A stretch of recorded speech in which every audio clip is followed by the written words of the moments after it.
There is a kind of tired that sleep cannot fix. You wake, and the weight is already there, pressed against your chest before the day begins. You did not run a marathon. You simply lived another day in 2026, and it cost everything. So they search for a morning routine to fix it, a system to contain it, a supplement, a retreat, a podcast to restore the thing they cannot name. Nothing works, because nothing they reach for goes deep enough to touch the actual structural problem. Wellness culture sells a phrase like a cure: protect your peace. It appears on coffee mugs and linen bags in shop windows. Not entirely wrong, but dangerously incomplete.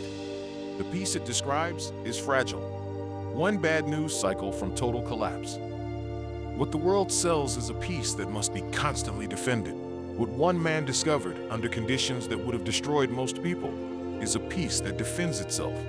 Something structurally different, something deeper than coping. We might call it silent armor.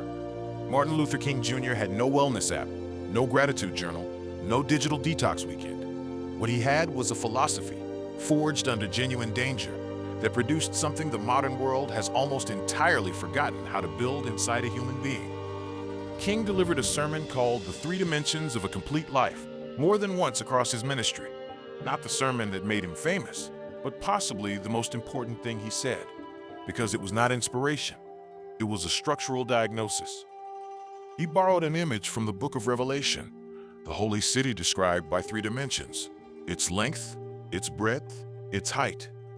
King looked at that geometry and saw a human life. He said, "We're living in two of them, ignoring the third." The first dimension is length, personal drive, self-development, your own ambitions and goals. King affirmed it entirely. You must have a length. But a life lived only in length eventually collapses inward. It becomes pure ambition, feeding entirely on itself until nothing remains.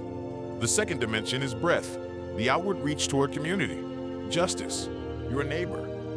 King lived publicly in this dimension, but he was careful to say breadth alone is insufficient. You can pour yourself entirely into causes and still arrive home each evening completely devastated. The third dimension is height, the upward reach toward what King called universal moral law, something above ambition and social concern, something that does not shift with the news cycle or panic when the polls move. Almost nobody in 2026 is building this dimension. Without height, King said, you carry ambition and compassion with no foundation beneath either. Every setback feels like an ending. Every injustice feels like evidence the universe has abandoned you. You burn out, quietly, completely, without anyone noticing until it is already done. This video is about the third dimension, about what happens when a person actually builds it. Not in theory, in the body, in the voice, in choices made at 3 in the morning when everything is closed in and the silence becomes absolute. To understand what King built, you must first understand what King faced. Most tributes get this wrong. They show the speeches, the marches, the moral highlight reel. They do not show the kitchen. They do not show the phone ringing before dawn. The call started in Montgomery in 1956. King was 27, thrust into the leadership of a boycott he had not planned. The phone rang at any hour with a voice promising, in clinical language, to end his life before the work was finished. Coretta Scott King answered some of those calls. Their infant daughter Yolanda was asleep in the house. The FBI under Hoover had begun surveillance aimed at a single objective: the complete psychological destruction of Martin Luther King Jr. by any means available. In January 1956, a bomb exploded on the front porch of King's home in Montgomery, Alabama. Coretta and baby Yolanda were inside. The blast shattered the front windows. King arrived to find residents in the street, some of them armed, ready to respond. He walked onto the damaged porch and told the crowd to go home, to put down their weapons, to trust something larger than their rage. He was 27 years old. The crowd dispersed. The reporters left. Martin Luther King Jr. sat down at the kitchen table, alone. He described the moment himself, years later. The threats had been mounting for weeks. Unable to sleep, he sat at the kitchen table with an untouched cup of coffee. He said out loud, "To no one, I am afraid. I cannot continue this." And then something happened. Martin Luther King Jr. located it in one specific moment at that kitchen table in Montgomery. Not a vision, not a thunderclap. He called it simply an inner voice. Quiet enough to miss, consequential enough that everything which followed was shaped by it. It did not promise his safety, did not guarantee success. It confirmed only his call, that he was not carrying it alone, that the force behind it was larger than any force arrayed against him. That was the entire message. It was enough. 3 nights later, the house was bombed again. King heard the news while speaking at a church meeting in the city. He finished the address, went home, assessed the damage, continued working. Not because the fear was gone, because it no longer had final authority. This is the turn. Silent armor is not the absence of fear. It is the presence of something stronger. Something fear cannot dissolve because it does not live in the same dimension. King had built his height.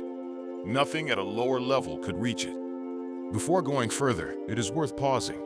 If this is landing, if the hollow tiredness from the opening is something you recognize in your own body, then you are already oriented in the right direction.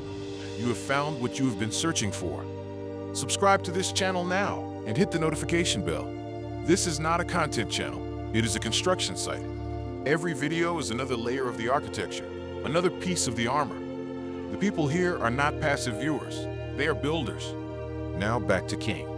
Because what has not been said yet will change how you read every photograph of him you have ever seen. The part the tributes always omit, because it does not fit the monument, but it may be the most important part. By the early 1960s, the FBI had internally classified King as, in their own documented words, the most dangerous Negro in America. Agents were instructed to neutralize him. Wiretaps, fabricated dossiers, a campaign to destroy his marriage and his psychological stability. He gave speeches while carrying it, led marches while carrying it, written books while carrying it, sat at negotiating tables while carrying it. Now ask what the tributes never ask. What is built inside a person that allows them to keep moving under that weight? This is not willpower. Willpower is a length resource. It depletes under sustained pressure. You cannot will your way through years of targeted attack. What King had was not a deeper well of the same resource everyone draws from. He had something different. The resource was his height. It worked because it did not draw from the same reserve as his fear. Fear and armor do not fight. They exist at separate levels. Fear lives at the surface. The armor is structural, load-bearing, and does not flex. King wrote about exhaustion and strength to love, a collection of sermons published in 1963. He called for hard-headedness and soft-heartedness simultaneously. The deeper message is architectural. Instructions for building something inside yourself before the storm finds you and tests what is there. The first practice King modeled is the daily discipline of silence. Not meditation as a productivity hack, not breathing exercises before checking your phone. A genuine, protected, recurring encounter with something larger than your current crisis. A moment of presence without performance. King prayed. You may not. The mechanism matters less than the function. Regular contact with a framework of meaning that does not shift with your circumstances.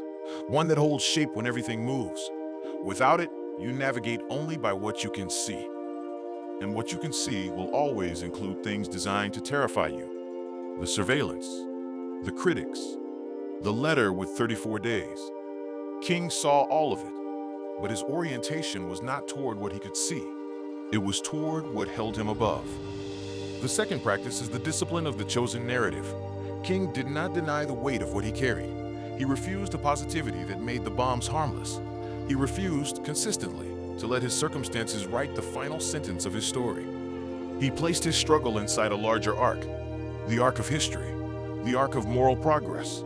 He said the arc is long, but bends toward justice. That is not consolation. That is cosmology. A height claim about the fundamental structure of reality itself. The third practice is most counterintuitive for a generation trained to monetize everything it produces. King protected his interior life from his public role. The man on the stage and the man at the kitchen table remained in genuine conversation. Neither consumed the other. The third practice is most counterintuitive for a generation trained to monetize everything it produces. King protected his interior life from his public role. The man on the stage and the man at the kitchen table remained in genuine conversation. Neither consumed the other. This applies directly to how most people live. If the person you are online and the person you are alone have stopped talking, you are in structural danger. Not of external failure, but of the collapse King described, a life hollow at its center. This applies directly to how most people live. If the person you are online and the person you are alone have stopped talking, you are in structural danger. Not of external failure, but of the collapse King described, a life hollow at its center. What does building height look like in 2026? Not in Montgomery in 1956. Here now. In a world where attention is a commodity, stillness feels like failure, and silence is the space between one notification and the next one already loading on the screen. What does building height look like in 2026? Not in Montgomery in 1956. Here. Now, in a world where attention is a commodity, stillness feels like failure, and silence is the space between one notification and the next one already loading on the screen. It looks like choosing, deliberately and on a schedule, to place yourself in contact with something that requires nothing from you. Not a self-improvement framework. Something that holds still while you remember what it feels like to be oriented towards something that does not change. It looks like building a narrative of orientation. A short, precise answer to the question, what am I pointed toward, that is larger than my current results? Not a vision board. A compass bearing. Something that holds when the terrain becomes unreadable. It looks like protecting the gap between your public output and your private formation. Feeding the interior before feeding the feed. Doing the unseen work before the visible work. Giving the part of you no one watches enough material to stay coherent under pressure. King publicly opposed the Vietnam War in 1967 at Riverside Church in New York City. His closest advisors begged him not to.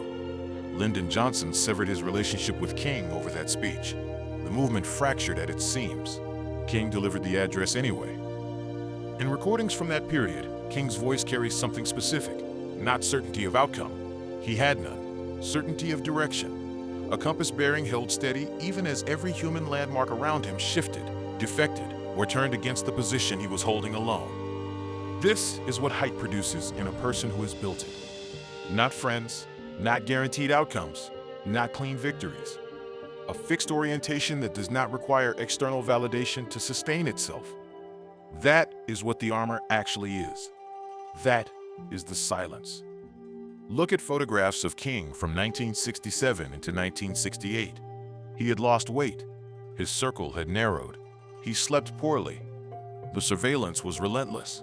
He was exhausted in every visible, documentable way the world has available to measure exhaustion inside a human being. And yet the speeches from that period are among the most precise and prophetically accurate of his career. The armor was invisible from outside, but present in the steadiness of the voice, the clarity of the argument, the refusal to let weight produce incoherence. On April 3, 1968, King stood at a podium inside Mason Temple in Memphis. Rain hammered the roof.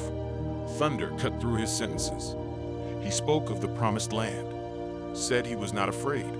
He was not performing courage. He had already met the fear. That speech is not the address of a broken man. It is the address of a man who has visited the heights so many times, under so much pressure, that he can navigate from there even when every lower dimension is in collapse around him. He was assassinated on April 4, 1968, on the balcony of the Lorraine Motel in Memphis, Tennessee. He was 39 years old. The armor did not make him invincible. That is not what armor does. It is designed to make the life inside it whole. What King's life demonstrates is not that suffering can be avoided. It cannot. Not that the right philosophy will protect you from loss. It will not. What it demonstrates is that a human being can live at full dimension, inside a nightmare, and remain intact. The hollow exhaustion that opened this video is real, not weakness. The predictable result of attempting a three-dimensional life with only two dimensions available. You have been solving a structural problem with behavioral solutions. It has not worked because the load-bearing wall is missing. The height is that wall. King spent his adult life demonstrating by sermon and by example that it can be built. Once built, it does not deplete the same way length and breadth deplete. Its source is not inside you.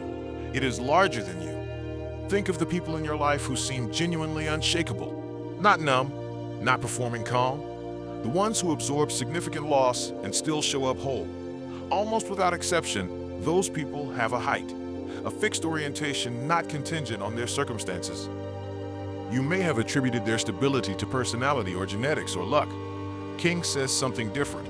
Stability is built, the outcome of a specific practice, applied consistently over time. It is available to you. Not having it now means you have not yet started.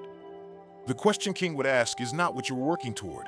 He would assume you have a length. He would not ask which causes you support.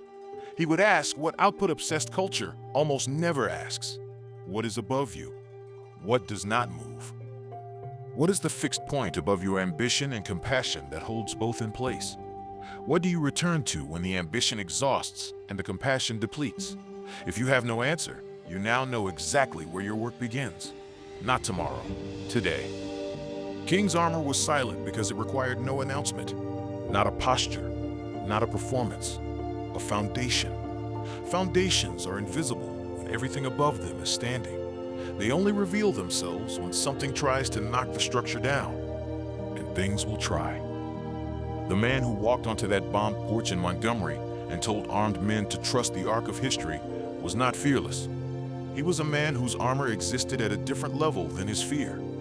Fear cannot dismantle what it cannot reach. This is what is available to you. Not comfort, not a life without loss or opposition. What is available is the same architecture King built, scaled to your life as it is actually being lived. The third dimension, the height, the wall. Build it. That is the promise of the architecture. Not longevity, not safety, completeness. A life at full dimension, held by the quiet and unassailable peace of someone who knows what they are oriented toward, regardless of whether the surrounding world agrees or approves. If something in this video has shifted in you, do not let it dissolve in the next scroll. This channel exists for people ready to stop managing their exhaustion and start building their architecture. Subscribe now. Stay. King did not build alone. Neither will you.